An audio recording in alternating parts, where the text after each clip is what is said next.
Hello, and welcome to the Raspberry Tree reading of Beyond Their Limits of Longing, Contemporary Writers and Veterans on the Lingering Stories of World War I. And I'm very pleased to have the Raspberry Tree members read today, not only because they are avid supporters of the book, and I couldn't have written this book without their support, among many others, and but most of the Raspberry Tree editors, board members, and many of the writers are in this book, in this collection. So I think it's a tribute to Raspberry Tree that they're able to not only be in this section, but also to read their work today. So I guess I'll just introduce, for those of you who don't know about the book, this was started by a blog that I initiated for the World War I Centennial Commission in that was commemorating 1914 to 1918. But the blog started in 2016 and went through 2019. And I had this crazy idea to ask writers, contemporary writers, war writers, veteran writers, military spouses, and civilians to contribute to the blog, thinking about the influence of World War I in their writing and their life. And I got the idea because when I taught at Georgia Tech, I led some veteran workshops, but I also led several classes on war literature and war memoirs.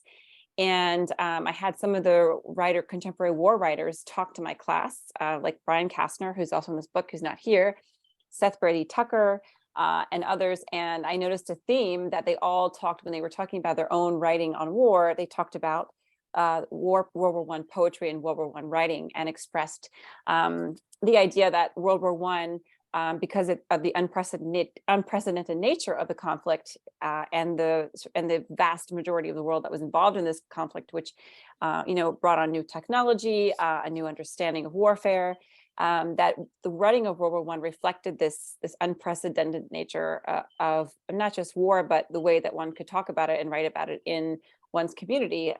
Before World War I, a lot of these writings, literatures, and also testimonies weren't really heard unless they represented a certain national triumphant narrative. World War I changed that. While there were many soldiers who returned, and also service members who returned, not just soldiers, but also nurses, cooks, doctors, all of the people involved, they were able to they were able to figure out a way to explain their experience in writing in a way that was sort of never done before. And so I guess that's what I wanted the writers to reflect. And I was incredibly touched by the fact that I had so many people volunteer. And when I say volunteer, they spent time writing these articles, they researched them, they edited them, or poetry or fiction, and published it. So I'm very pleased to introduce the book today with the writers and editors from the Raspberry Tree, because now it's a book. So I guess I should say that. So it just went on for so long. And so now it's a book, and with MilSpeak Foundation, MilSpeak Books, which is part of the MilSpeak Foundation, and it's run by Tracy Crow, who's also in the book. So everybody is in the book, as you can see. And the book project is also a tribute to their contributors, because not only do they have to write for the blog, which they volunteered to do, they also agreed to edit their pieces for the book, which is also another a lot of legwork, which I also really appreciated. So this book is edited by me, but it's in no way do I see it as my book. It is their book. So I'm going to now give their voices to you. Thank you, Jennifer. And just a quick plug, the book is for sale. It's available at Powell's, at Barnes & Noble, at Amazon, at Bookshop, and maybe a bookstore near you. So definitely check it out. And you can read more at beyondtheirlimitsoflonging.com as well. Yeah, thank you. Jennifer, can you, like, the title? Where did the title come from on this one? Well, the title came from the Rilke poem, which has always been, I mean, I guess in some ways it's a very Hallmarky poem. It's quoted often, but that's what I like best about Hallmarky quotes and poems. I like to go beyond the way that they're used in ways that it's kind of, maybe in some ways not as deep as it is. And so I just went back to this poem so many times in writing the book, in compiling the book. I just thought that in so many ways that this book does push limits, literary limits, language limits, design limits. And it just spoke to me that this was something that went beyond limits of anything that I could have ever dreamed of for the book. So that's where it comes from. Okay, yeah, I love that. I also like going back to those old like aphorisms that are like seem overused, Exactly. but they have these like wealth to them. I'm discovering, I guess, older I get. But Yeah, and the same it's a thing with great a lot of these World War I poems, like we have read and they've kind of been cited in these classes, and then we go back to them, we start understanding the war a little bit better, we start understanding those verses a little bit better, and we see that they have so many layers, and that's really the reason they're used in so many ways, because they do contain that so many things, even though they may seem to be kind of used in a shallow way. Yeah, you can definitely see that. Okay, awesome. And so do you want me to start out and then you can jump in with yours Yes. later? Okay. And so I think everyone's here. And speaking of language and kind of the limitations of language, my essay was on the work of Victor Shklovsky, and especially his memoir, A Sentimental Journey, Memoirs 1917 to 1922. And Shklovsky is really fascinating he's a literary theorist before he was a soldier. But then he wrote about his experiences and is really interested in this kind of beyond the limits, like the limitations of language when talking about what he in particular went through. And I know that we're associating this like with Veterans Day. And for me as a veteran, like I love Shklovsky. I love how he understood his experience. It's not the only way to understand a war experience, but it really moved me when I read A Sentimental Journey and just kind of him trying to wrestle with what he went through. And I should mention he's a Russian. And so he had a unique experience of the war. He comes in 1917, and this is when Russia's been fighting for a very long time, and the revolution occurs in October. And so essentially the socialists take power and Russia breaks into civil war. But the actual World War I continues to go on against Germany. And you have the Russian Empire fighting multiple wars all over the empire. And it's just complete chaos. And I think it's often forgotten what the Russians went through at that time. It's lost to history because so many other things have happened over the 20th century. Shklovsky captures just the unending chaos of this period for the Eastern Front and a young man kind of trying to process it all. And so I'll go ahead and begin with a quote from A Sentimental Journey that I began my essay with as well. After the explosion, our soldiers, surrounded by enemies, were waiting for a train to come for them. While waiting, they busied themselves by picking and putting together the shattered pieces of their comrades' bodies. They picked up pieces for a very long time. Naturally, some of the pieces got mixed up. One officer went up to a long row of corpses. The last body had been put together out of the leftover pieces. It had the torso of a large man. Someone had added a small head. On the chest were small arms of different sizes, both left. The officer looked for a rather long time. Then he sat on the ground and burst out laughing. Then it kind of ends there. And this is classic Shklovsky, where he breaks off these kind of staccato sentences and a situation that is quite horrible. And either you respond to it with silence or this kind of really dark laughter. And for him, I feel, if you try to put any kind of ennobling, any kind of rhetoric around it, it becomes ennobling. And so he's really trying to move away from that and get at the truth of the situation. Because as many World War I writers, I feel, come to confront like the way that words lie. And you see that in a lot of literary work out of World War I, but also in the Eastern Front. Another important point or moment that I enjoy is he's talking about his brother dying here at some point during his memoir. And he said he cried hard before dying. Either the whites or the reds killed him. I don't remember which. I really don't remember. But the death was unjust. And that always like really tore me up when I think of his own brother dying. And he knows that how he died, right? The crying, but he doesn't know who killed him. And if you don't know your Russian Civil War history, you had the Reds were the communists and the whites were the aristocracy, the czarist. And he says, I don't know which side. He can't blame a side, and he chooses either not to remember or can't hold on to those memories. And for me, it's really important. He's getting at the way that if I said the Reds did it or I blamed it on the whites, then you, in a way, justify and create these kind of cycles of vengeance and these ways of explaining away the fact that his brother is dead. and he just sits with it. And I think that's kind of beautiful. It's hard. It's a sad book. I'll stress that. My essay kind of tries to touch on that, but that's always been important to me. He has that, but the death was unjust. How do you sit with the injustice without kind of forgetting it through language? And again, for me, World War I is always like the breakdown of nations, but also the breakdowns of language itself. It no longer corresponds in the same way.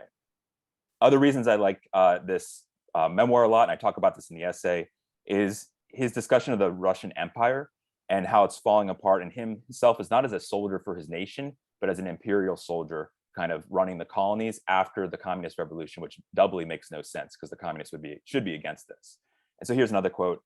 He had gone to a foreign country, or we had gone to a foreign country, occupied it, added to its gloom and violence, our violence, laughed at its laws, hampered trade, refused to let it open any factories and supported the Shah.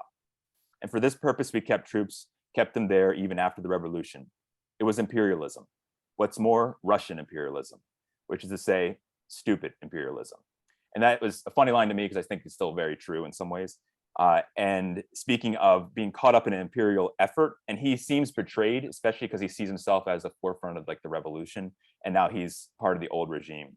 Another fun line, or for me fun, all our shrewd and far-sighted policies were for nothing. If instead of trying to make history, we had simply tried to consider ourselves responsible for the separate events that make up history, then perhaps this wouldn't have turned out so ludicrously. And he gums again and again in beautiful ways to the problem of responsibility. Where does it end and begin in terms of our role in these kind of sweeps of history, being caught up in this historical moment?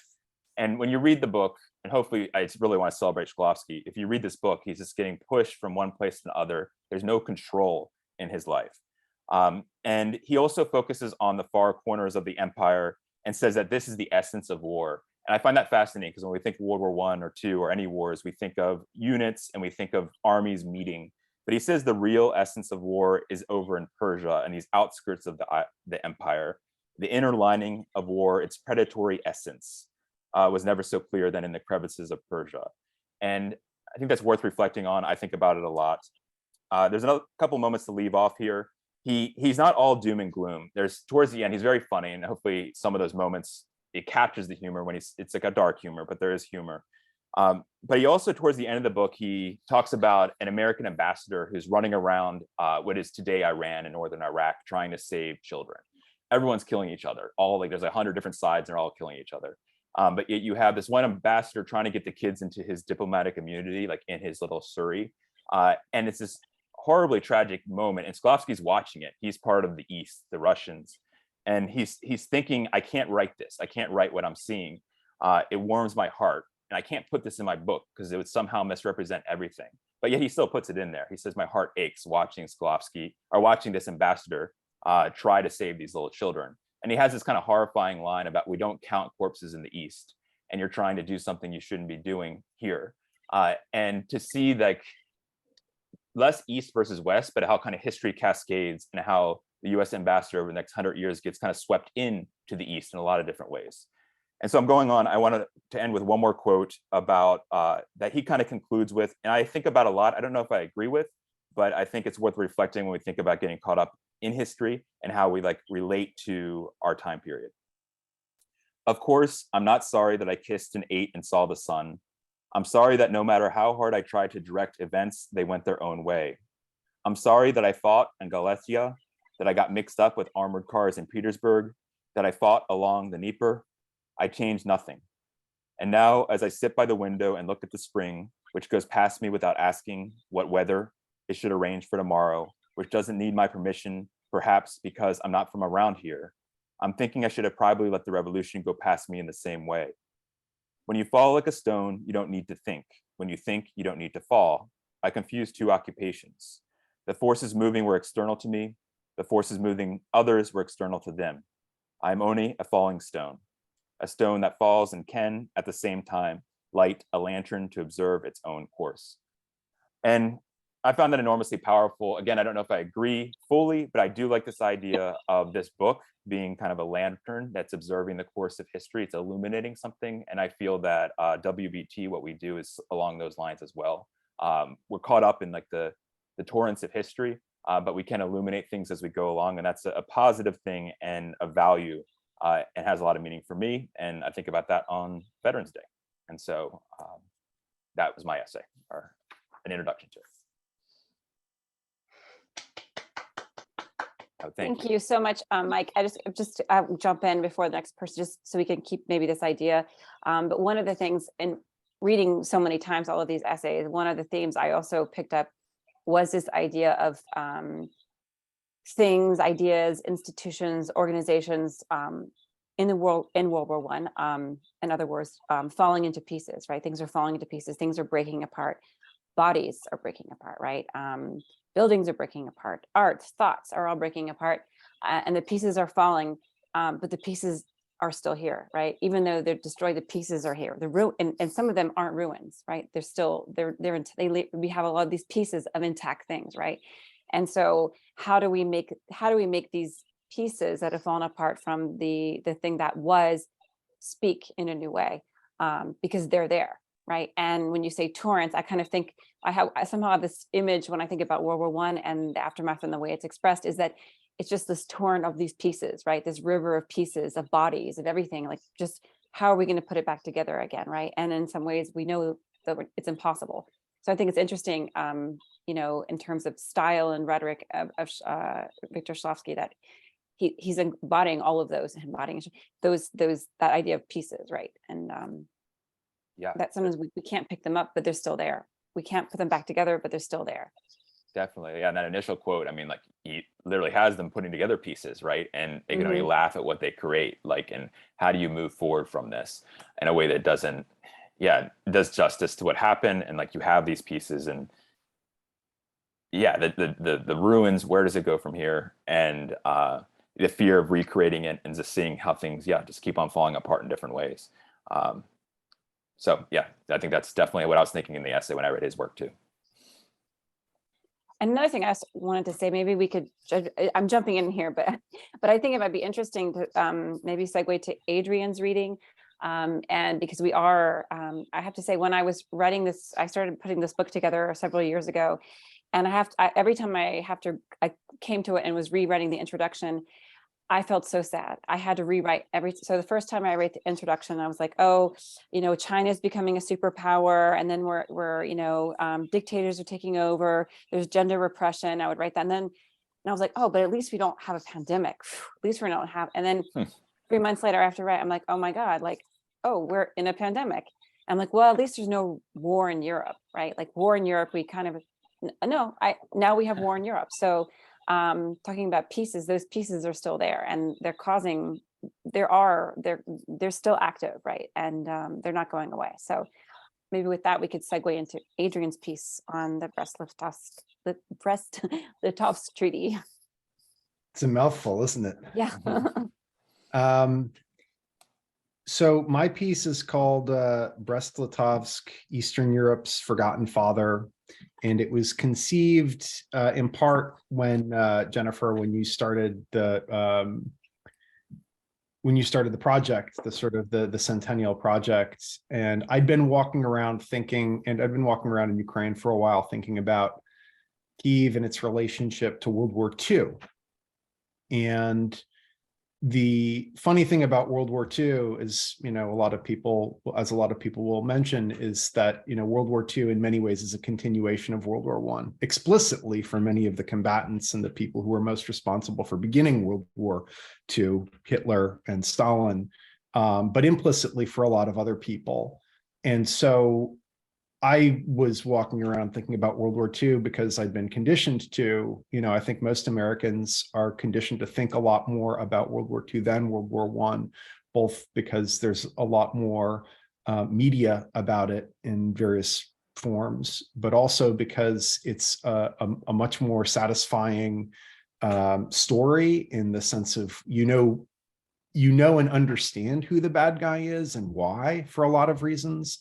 And when you look at World War I, it's a lot harder to see, when you say the Kaiser is the bad guy. I mean, there are lots of, there's the Tsar, and there's, the King of Italy and the King of England, and everybody seems to be exploited and thrown into the war more or less equally. And the generals all seem to be pretty incompetent on all sides, or Anyway, but walking around in Eastern Europe, I came to realize that, the very reason that I knew little about the area, was not because of what had happened in World War II, but what had happened in World War I, which was, or the consequences of World War I, and the outcome of World War I was decided in the East in 1917, 1917, with the collapse of the Russian Empire, and the treaty that concluded World War I on the East. It didn't conclude war, but it concluded the First World War, was the Treaty of Brest-Litovsk. And it was a really extraordinary treaty that preceded the Treaty of Versailles, about which, if you know anything about World War I, the Treaty of Versailles is what concluded World War I. And it really heralded the Treaty of Versailles, which was an incredibly ambitious treaty that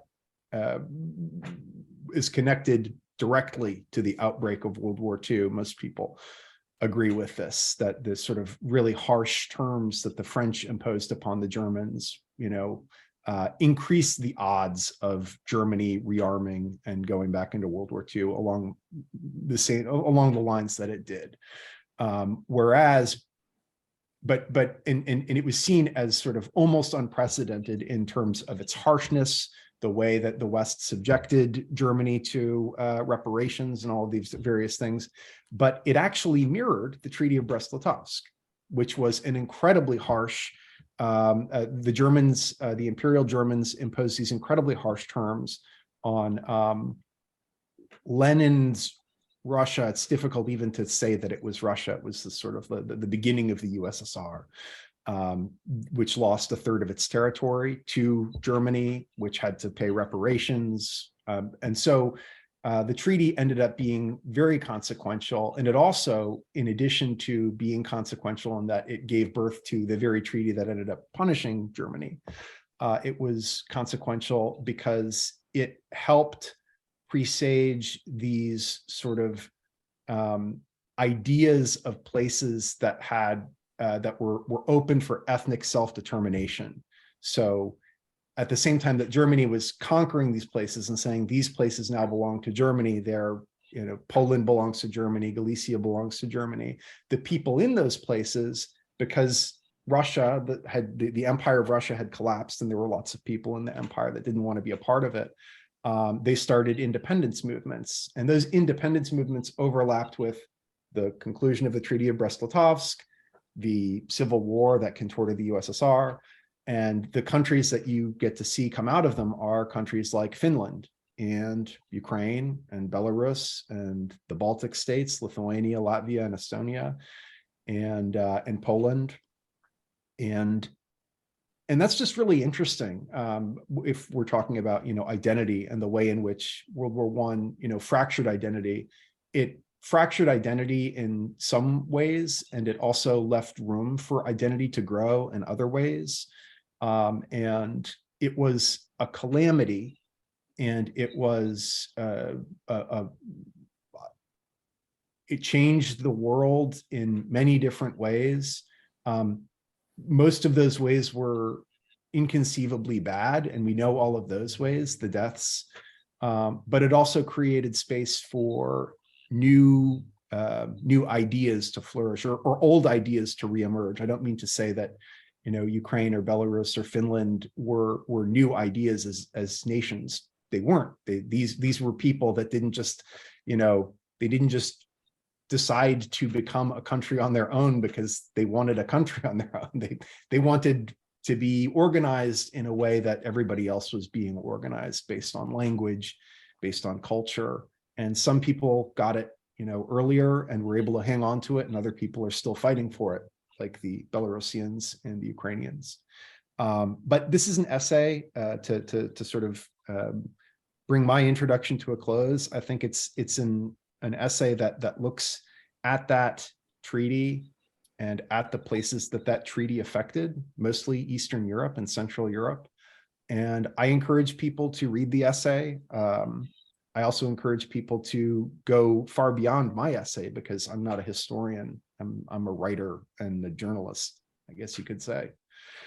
And there's a lot more to be read about it. But we tend to pay attention to things in the West, like the Treaty of Versailles. We tend to look at Western Europe. We tend to examine ourselves and our role in history, and undercount or under account for the things that happen outside of our experience, even when those things that are happening outside of our own experience are actually driving it, or if not driving it, really informing it.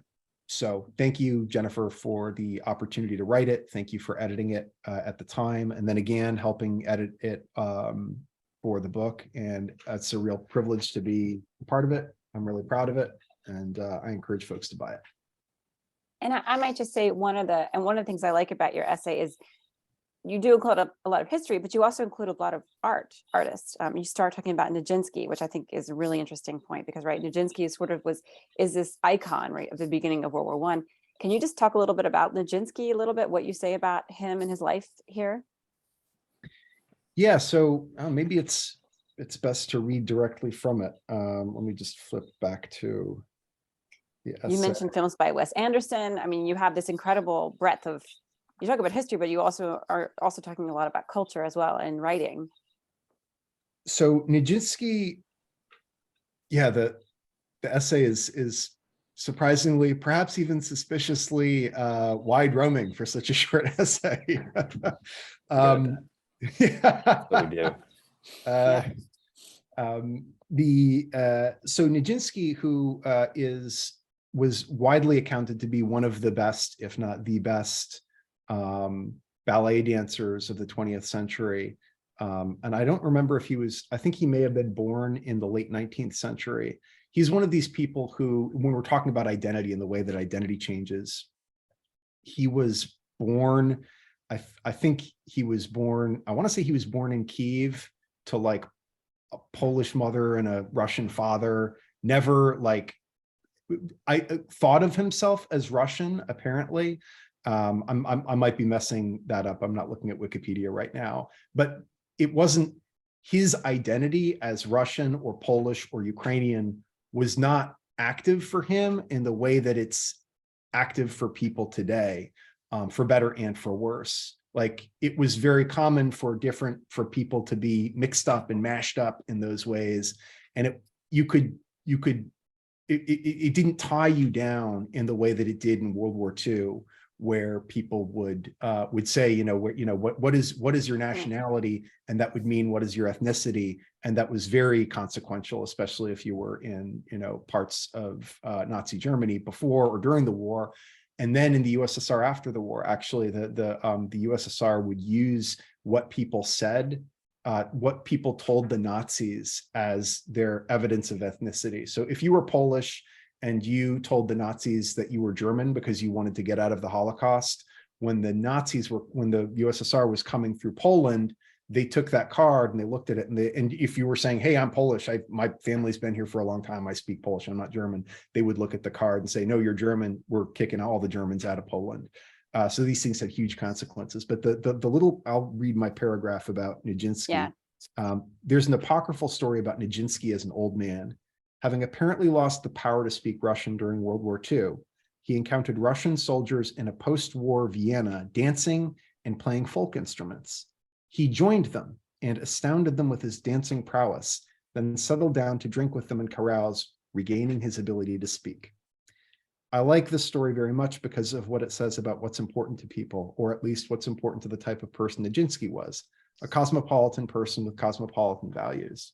This is a story that's told by Russians to Russian speakers, so it has a Russian element, but that idea of being rejuvenated by the language of your home country or the culture of your home country, I think is something that just about anybody can relate to. And that's something that's both pre-national, that's cultural. I mean, there was culture before there were nation states. There was language before there were nations, or the modern nation. And they're a lot more personal to us. So it's almost accidental that he ends up being Russian in this particular case. It could just as easily be English or Austrian, but he's been stripped of the power of speech and muted by the war. And then he sees music and dance, and he begins to dance, and his speech comes back. And I thought that was pretty cool.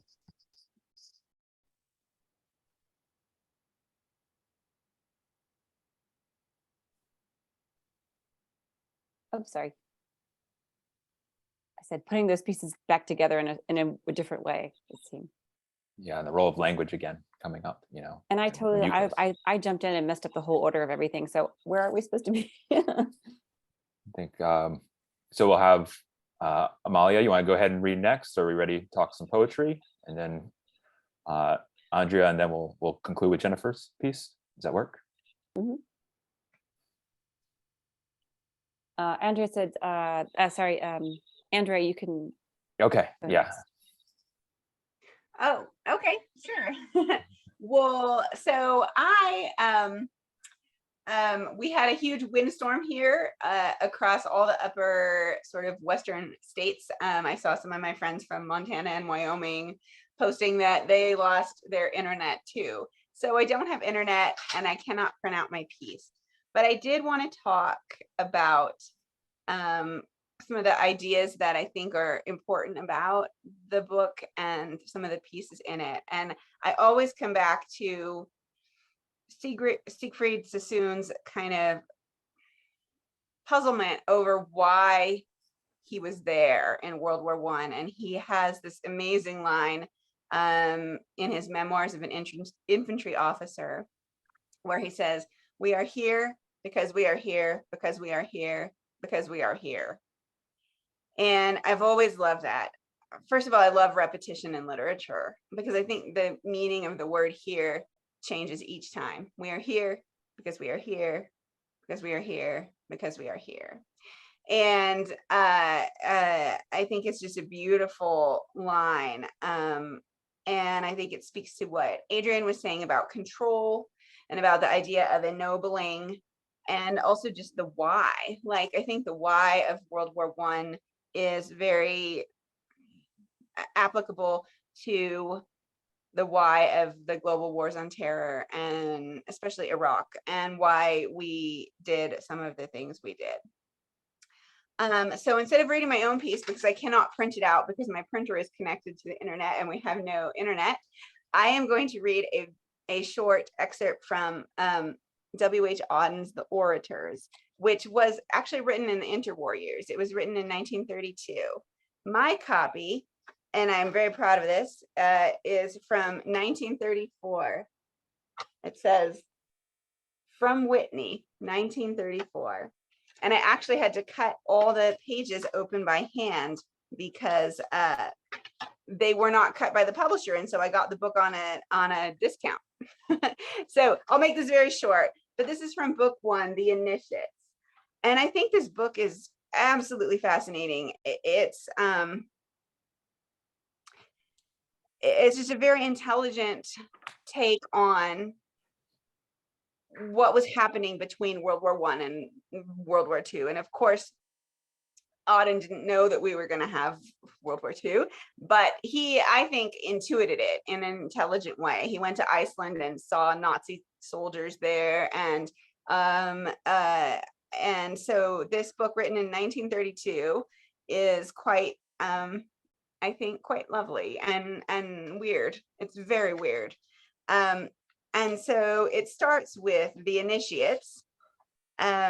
It's very strange, so just bear with me, but I'll make it quick. All right. I'm kind of cutting some of this out so that you don't have to hear the whole thing. But so this is number 1, and Auden also uses repetitive language in the same way as Sassoon did, in a way that I like. Like, what does it mean if you say a word 2 times or 3 times or 4 times?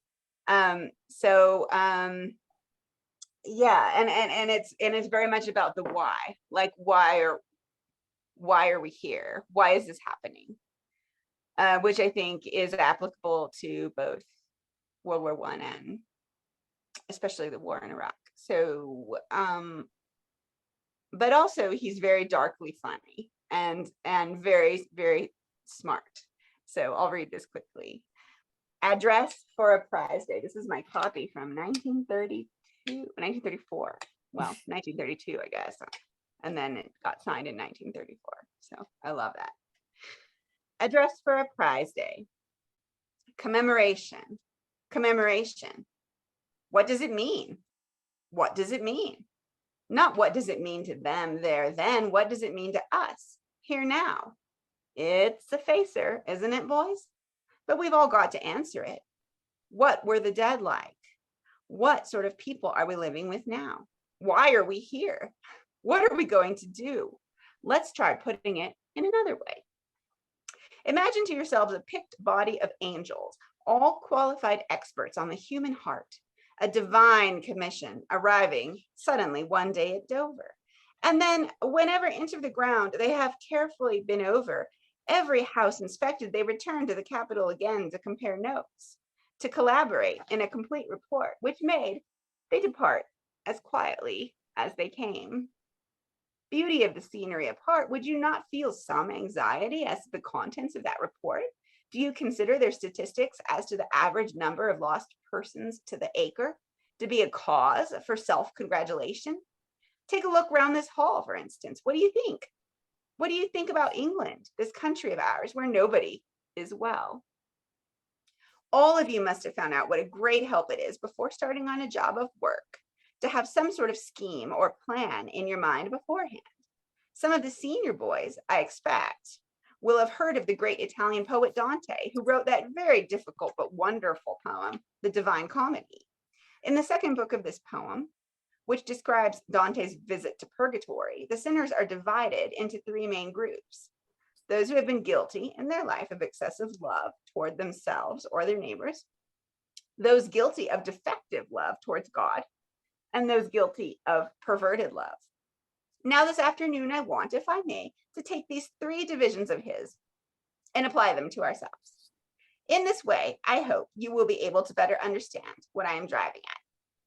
Remember that this is a commencement address. Can you imagine, like your parent sitting there with your senior? Yeah, here's great. To start with, then, the excessive lovers of self. What are they like? They are they who, even in childhood, played in their corners, shrank when addressed. Lovers of long walks, they sometimes became bird watchers, crouching for hours among sunlit bushes like a fox, with odd dark eyes. They, a window, like windows, a lair for engines. They passed suffering more and more from cataract or deafness, leaving behind them diaries full of incomprehensible jottings, complaints less heard than the creaking of a wind pump on a moor. They are not popular. But isn't it up to you to help? Oughtn't you to warn them against tampering like that with time, against the strange moments they look forward to so? Okay, then the excessive lovers of their neighbors, daredevils of the soul, living dangerously upon their nerves, a rich man taking the fastest train for the worst quarters of eastern cities, a private schoolmistress in a provincial town watching the lights go out in another wing, immensely passionate. You call them selfish, but no, they care immensely, far too much. They're beginning to go faster. Have you never noticed them? Have you never noticed in them the gradual abdication of central in favor of peripheral control? What if the tiniest stimulus should provoke the full, the shattering response, not just then, but all the time? You can do most for them in the summer.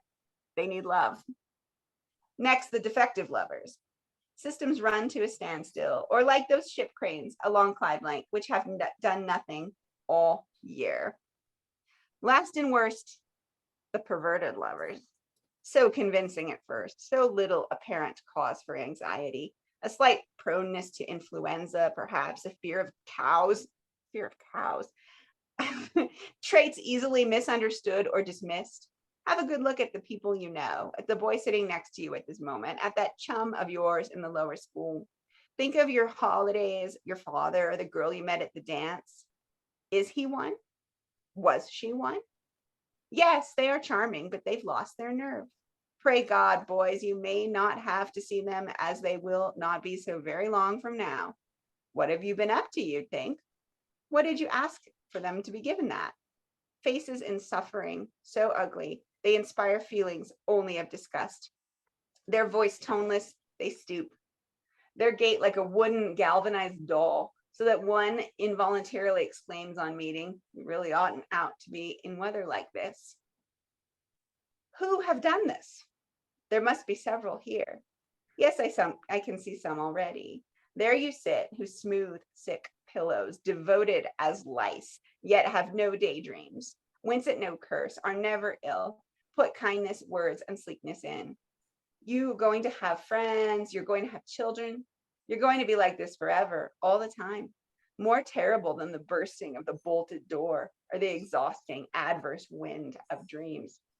Now, boys, I want you all to promise me that you'll never be like that. Are you just drifting or thinking of flight? You'd better not. No use saying the mater wouldn't like it, or for my part, I prefer to read Charles Lamb. Need I remind you that you are no longer living in ancient Egypt?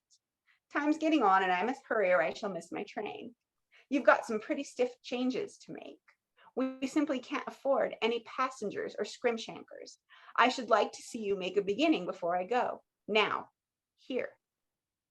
Draw up a list of rotters and slackers of prescribed persons under headings like this.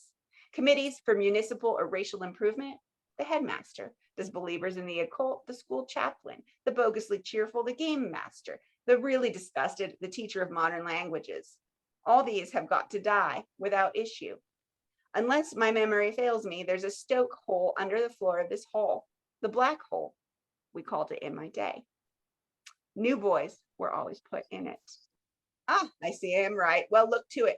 Quick, guard that door. Stop that man. Good. Now hustle, boys.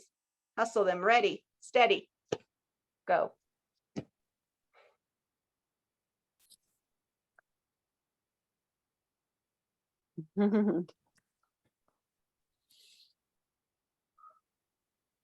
Thank you, Andrew. That unfortunately I couldn't get Auden to write for my blog, but I'm glad that you brought him in such an eloquent Well, way. he's dead. What are you gonna do? Andrea's contribution to the blog and into the book was from her novel Keeping, about a former British soldier who passed for white in World War I. Having immigrated to the United States, he falls in love with an Irish girl named Nessa. She disapproves of the war, and he is trying to think of something he can tell her to explain his feelings about it. And I just want to read one paragraph from Andrea's because she doesn't want to read her own, which says everything about Andrea. And I think it's this thing, how to write about it, what to say, right? And I think this is why I'm going to read this paragraph because I think it's pretty much sums up also what Auden was saying. This is from John. He said, as he drove north again, he tried to think of what he might tell Nessa that wouldn't make him feel ashamed about the war, wouldn't make her doubt him, instead of the opposite. He realized how much he'd been worrying, how tense he felt. Each morning he'd awoken feeling as if his teeth had been sanded, his jaw tight and hurting. He tried to think of something he might like to write to her in a letter, something that would make her feel better about him, make him feel better about himself. So I think that's a perfect, we have this guy, right? His jaw can't move. He wants to say something so badly. He wants to say the right thing, right? But he can't. And that's from Andrea's beautiful short story from her novel in my book, in the book. Thanks, Jennifer. That was very nice.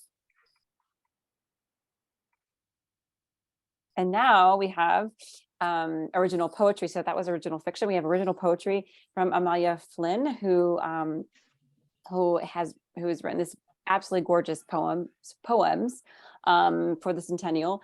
And I will let her introduce herself and the poems. Okay, thank you. So I wrote a poem that focused on Zone Rouge and the environment. And I think that the conversation that we've been having today and all of the pieces that have been shared today have focused on the idea of pieces, right? And of language, and of how the great thing about literature is that it allows us to kind of manage those pieces and try to find meaning. So I was drawn to writing about the environment and what war does to it. But as I was sitting here and listening to it, to everyone, I realized that what draws me to it is not just the impact of war on the environment, but how it mirrors the impact of war on us, and that it's, this ecosystem of impacts, right? So we're all part of this ecosystem of experiences and, remembering and forgetting. And so that's what draws me to it. So I'll just read a piece of it, a part of it. Trenches that twist and turn like empty veins, bomb craters, chemical foliage forests, vapor cities, burn pits, dust cities, radioactive rivers, dioxin dug into the ground, unexploded ordnance, landmines strewn, alive and circular like metal breasts, a child standing on top of a pile of what is left behind. When war floods a place, the land remembers. It holds war and keeps it. War sinks in a river, accumulates in the gill of a poisoned fish, laces itself in the soil and sediment, twists inside trunks of trees. The land remembers, or how it bears witness to our forgetting. And when war flooded France, the fields and the forests of Verdun, it drenched the land with bodies and bombs and blood, or after, how the government marked the land destroyed, a no-go zone, because war sank into that land and never went away. A century later, how war is still there. So that's just an excerpt of this poem that I wrote, and was so lucky to be a part of this ecosystem of writers and writing and experiences and remembering that we forget, which is just an honor to be part of it. And thank you. And Amaya, is the rest of your poem, that was just I just want to comment on the format of her poem, Zone Rouge. She wrote it in, so it was for the centennial. So she wrote it in the format, and this is kind of a format I've noticed in some of her other poetry as well. She wrote 100 different lines, and she numbered each one through 100. And it just creates, as you saw in her reading, this sort of like incantation, this sort of haunting, but very present, very sharp, very painful sort of way of thinking about. And I almost think about how, and I've been to those, those battlefields today.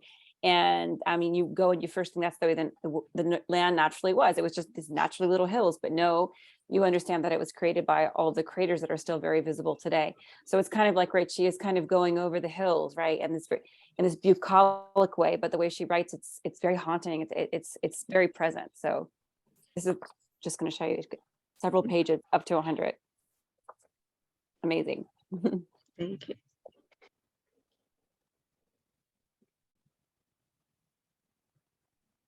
I guess it's my turn to read. I love how it's all joining here together in terms of like the shadow of the way the war is. Just when I grew up, it was so long ago, World War I, right? And it's fascinating to me that so many people living now in my generation, our generation, like grew up thinking a lot about this war, associated or intrigued by this war. And yeah, your poem, definitely this idea that, like, yeah, we have these narratives that we move on from things and that we can, but it just keeps on surging back up again and again. And we find we're surprised by that. And yeah, and it's something I don't think we talk enough about when we talk about wars. We think of like history and progress and these ideas, but World War I should be, like Adrian was saying earlier, like the most ancient thing, meaningless to us. But we're surprised every day again and again how it resurges in our imagination and takes over our lives. And it's funny how, and for people who live around that area, I mean, it's still, you cannot go on it. I mean, right. Researchers go on it occasionally, but it is literally uninhabitable, and all this time, right? So it's still extremely present in the land, in the soil, and so it reminds us that even as war gets more and more distant, it never goes away. Yeah, it's present. I've been through that land too, and just thinking of the statues that you get. I mean, people, and they still have the memorials for it. It's like, it's funny. It's like, oh, it's past, the war's gone, but the land's living it. The people are still deeply connected to it, and in the East too. All the stuff we're saying, oh, this is history. We're moving past. It surges up, and it's intimately connected to the environment. And yeah, I enjoyed the poem.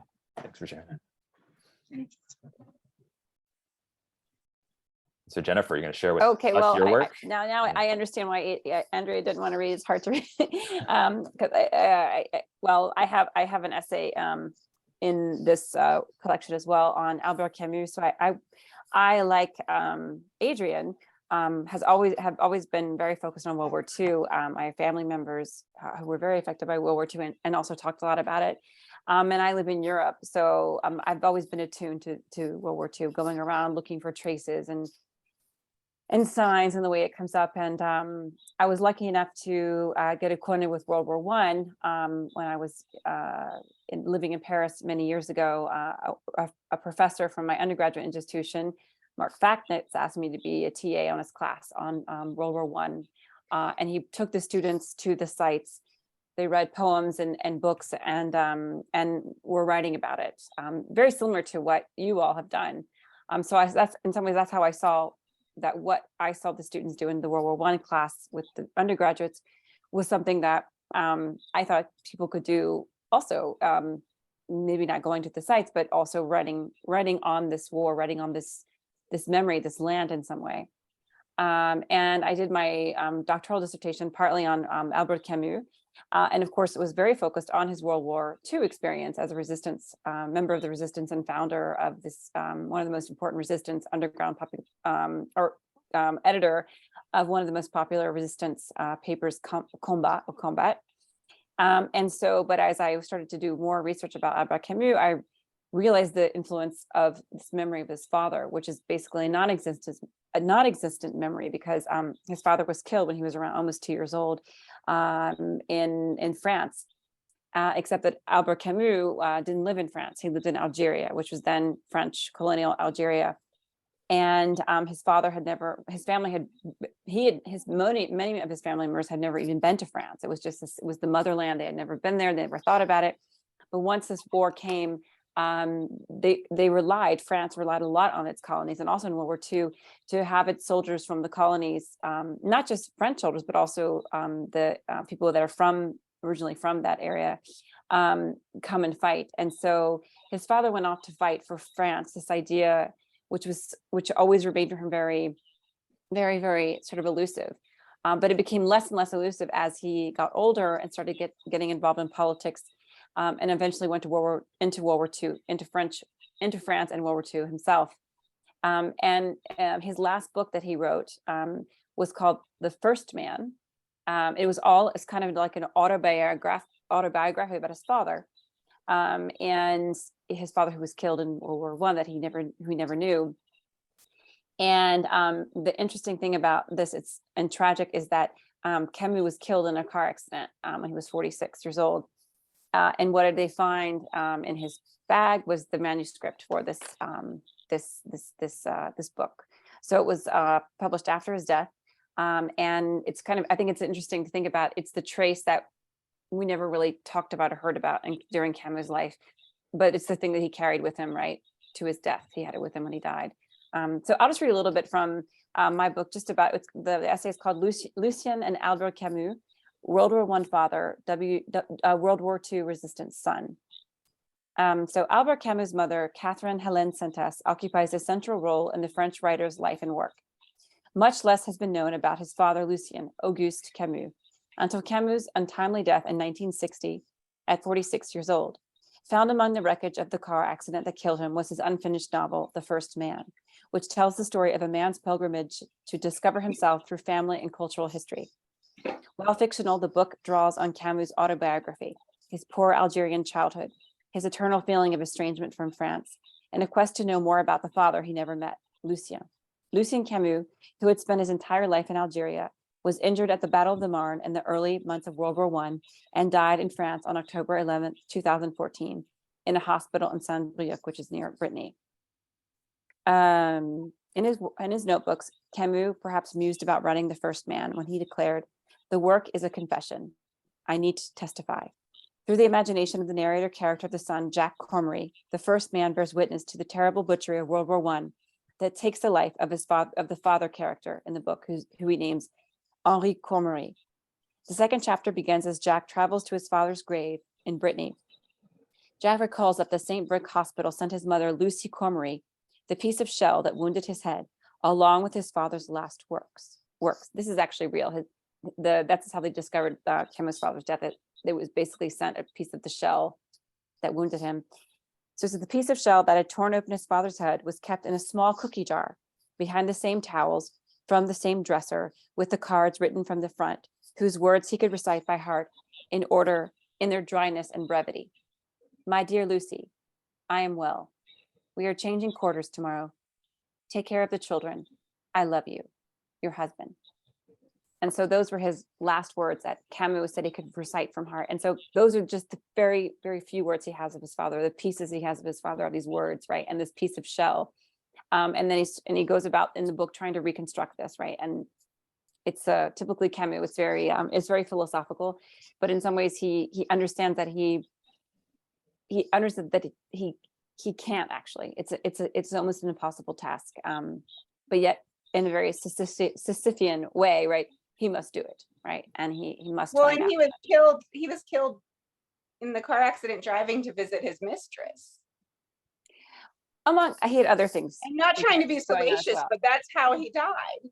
He was driving to visit his mistress. Well, he wasn't actually. and his driving. last message was, I cannot wait to see you. That was one message that he sent to. He actually wrote. He was actually had several rendezvous scheduled with mistresses in Paris for that. But he also had an editor meeting, and he also lived partly in Paris. That wasn't the only reason, but yes. Good enough. But I'm just saying, the man was not a saint. He was No, a philosopher, but not a saint. no, he wasn't. He was a lover. It's funny, Yeah. both the Auden and the Camus, like I never saw them. I mean, Auden's is someone who grew up in the shadow of World War I. He would have come to age like 16, 15 years old during when it's happening. So this whole imagination is formed by it.